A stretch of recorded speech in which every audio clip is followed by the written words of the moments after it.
Welcome along to SUTV Live, reflecting on another thrilling win for the Blades as they went down to Cardiff City and came away with all 3 points in a 3-2 victory this afternoon. I'm joined in the studio alongside me is Brian Deane and Kevin Gage, fresh from the commentary box. Kevin, have you recovered? Just about got my breath back. Wonderful game of football, wasn't it? For the neutral, if they're already out there. But yeah, I mean, at the end of the day, fabulous 3 points for Sheffield United. Thoroughly deserved as well, because you know it was an eventful game, and we hung on in the end. But thoroughly deserved victory. Brian, what impressed you the most about that game? The passing, you know, the sharpness of the passing, the quickness, the way how we switched it from side to side and basically stretched the Cardiff team, and then we looked to get in between those gaps. I think that really paid dividends today, and Morgan Gibbs-White for me is a fantastic player. Well, let's talk a little bit about Morgan Gibbs-White. Since you mentioned him, he scored a sensational goal to haul Sheffield United level, and we were just talking off camera as well. When he gets in that little pocket behind the front man, not only is he difficult to pick up if you're a defender, but he wreaks havoc. Yeah, he's got low centre of gravity, he can go both ways, and he takes up great positions in terms of, you know, his body position. So he opens himself up nicely so that he can go forward or he can come back. He's never square on with his back to goal.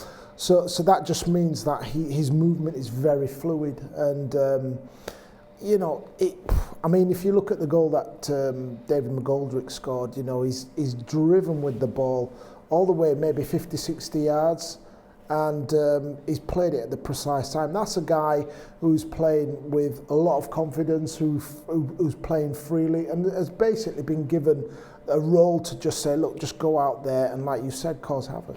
And before this game, Kevin, we did say if the Blades could play at a high tempo, press, win the ball high up the field, then if you've got something like Morgan Gibbs-White in the side, not only is he able to provide service for the front men to get chances, but he's more than capable, as we saw, of scoring a goal himself.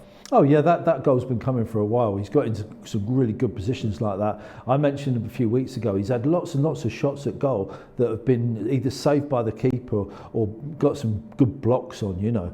So that was coming to bend one in the top corner like he did. I mean, we shouldn't focus too much on Gibbs-White as well as he played. You know, the whole team was at it today, weren't they? Right from the whistle, I thought they were pressing, they were harrying, they were chasing. We were by far the better side in that first half, and we had quite a few chances to go 1-2-0 up. You know, obviously Cardiff, yeah, losing the thread of who we playing. Cardiff got the goal against the run of play, but you always felt that Sheffield United were going to come back into it at some stage. I mean, the sending off was the key to the game, I think. You know, but I still think, despite that, I still think we'd have created enough to go on and win the game. Even so, on that red card for Sean Morrison, guys. No questions about it. It was a red card, wasn't it? Professional foul? Absolutely. I mean, he's just got caught, you know, the size on him. And then Billy's just made a nice little run in front of him. And he had no choice, really. He's got to make it there. Otherwise, Billy's through on goal. And by the letter of the law, it's been perfectly interpreted. And, yeah, it's a sending off. And on Billy Sharp, Kevin, he gets another goal. But that's the experience, isn't it? That gets him into positions, he sees play developing, he knows instinctively where to go, and he's going to cause problems, and that's ultimately what happened to Cardiff. He's done that all his career, isn't he? If he's on the pitch, he instinctively drifts into positions in and around the penalty area where he's going to get opportunities to score. You know, usually he hits the target. More often than not, I said in commentary, he hits the target. He had a header in the first half, couldn't quite get enough purchase on it, but he got it on target straight at the keeper. One-on-one with the keeper, just tried to lift it a little and didn't quite get enough height on it. You expect him to score that. Second half, he's in the right position to get that tap in. You know, another couple of occasions, the ball goes across to Bogle. Bogle's at the far post. He's tried to, you know, angle it into the near post, and Billy's screaming on the 6-yard line for a cutback, and he's ready to get his second goal of the game. As long as he's on the pitch, he's going to get opportunities and chances. He always positions himself in the best situation to be able to get a shot on goal. So, you know, like we've seen him today, he's in the middle of the goal, you know, but he's always facing the goal. He's always giving himself the biggest area to hit. you know, if you look at his goals. So, no, I mean, it's great for centre-forward play. You were a defender in your playing days, Kevin. How tricky is it? How much of a problem is it when you have a player like that that's constantly on the move? Yeah, it's extremely tricky, you know, and there's not much you can do about it. You know, from a defensive point of view, the balls, you've got to, if I'm marking Billy Sharp, if I'm centre half and marking Billy Sharp, I've got to be aware of where he is, but you've also got to be aware of where the ball is. So you know Billy Sharp's on your shoulder and the cross is coming in from there. You've got to watch where the ball is, and as soon as you turn your head, Billy Sharp's away from you, off your back shoulder, round the back of you, and he's just got himself 5 yards of space. And if that ball is delivered well and it just happens to go over my head, bet your bottom dollar Billy Sharp's going to be there to tap it in or head it in or nod it in. You know, he's been doing it all his career, and he will do it for the rest of his career, however long he goes on. If there was one area of concern that no doubt Paul Heckingbottom and the team will be working on in the week ahead of QPR, I suppose it is set-piece defending. They cause problems for the Blades today. I mean, we talked about this in commentary. There's very little you can do about it. When a long throw is that flat and hot and delivered into such a good area, you can't. It's very difficult to defend. They're a much taller, stronger side than us. You've just got to try and compete the best you can and try and not let them get a free head on it. And if the ball drops in the air, you've got to try and get your foot or your head on the second ball, you know, the knockdown, and clear that. I think on the whole, we did okay with it today. We obviously conceded right at the death there. But as I said in commentary, that ball, when it's come off whoever's head, has gone right in the top corner where it's virtually impossible for a defender to clear that away. It could have gone, you know, it could have gone anywhere basically. It's just happened to go there. So very difficult to defend, and sides like we found at West Brom, where they absolutely battered us with the set pieces.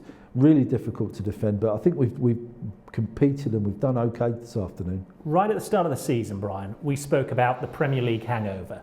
Lack of confidence. How long would that dog Sheffield United, and how long would it be before they could shake it? Are we seeing now in the last 3 or 4 games them finally shaking off those shackles and playing like we expect them to and know they can? Yeah, look, I mean, we talk about the hangover. This isn't a time for people to sit and lament about what's gone on in their lives. You know, this is a serious situation. A team like Sheffield United shouldn't be in the bottom third of the championship. Perhaps it needed, you look at what happened at Manchester United when Alex Ferguson left. There was an interim period where somebody came in and then they put it right. And perhaps we're in that space now where everybody understands what they need to be doing. You know, perhaps people are thinking, well, now's an opportunity for me. I've seen what it can be like elsewhere. Let's get on with it. You know, we've got all the ingredients here. Let's make a real go of it now. And having been in the bottom third for the first third of the season, really, suddenly Sheffield United in the top 10 of the Championship, and as I said right at the start, only 4 points adrift of 6th place Coventry City. Things are looking promising now. Yes. Should we get excited? Yeah, I think we're allowed to, aren't we? We're not too excited, but you know, it's just building, isn't it? Just building nicely. Yeah, the table will make for good viewing, wasn't it? But I mean, things have gone for us today. We've had the sending off, as I say, changed the game. We've peppered their goal with shots. Couple of deflections. McGoldrick's goal, you know, was a bit of a deflection that took it in. Something's just turning as well. Things are just starting to run for us, where I will hark back to 2 or 3 months ago where things would just turn against us. You know, we were conceding some deflected goals, letting in some late goals, you know, that were costing us points. We've let in a late goal today. It hasn't cost us anything. You know, so I think it's just evening out. On average, things tend to even out across the season.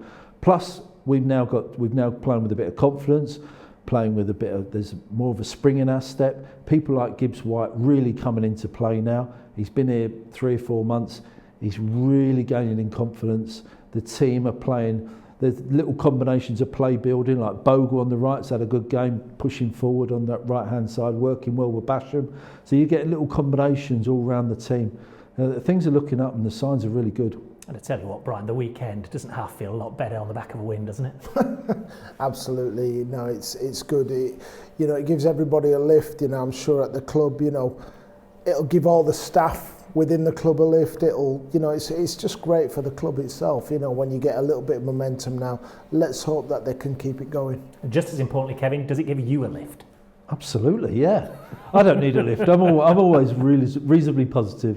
Reasonably positive. Look at that smile on his face, grinning from ear to ear. Fellas, thanks very much for joining us this afternoon. Delighted to head into Saturday evening on the back of 3 more points for Sheffield United. Remember, a week on Monday is the next time the Blades are in action. SUTV Live will be on air from 7 p.m. for the game against Queen's Park Rangers. But for now, we can celebrate 3 more points on the back of a memorable win down at Cardiff City.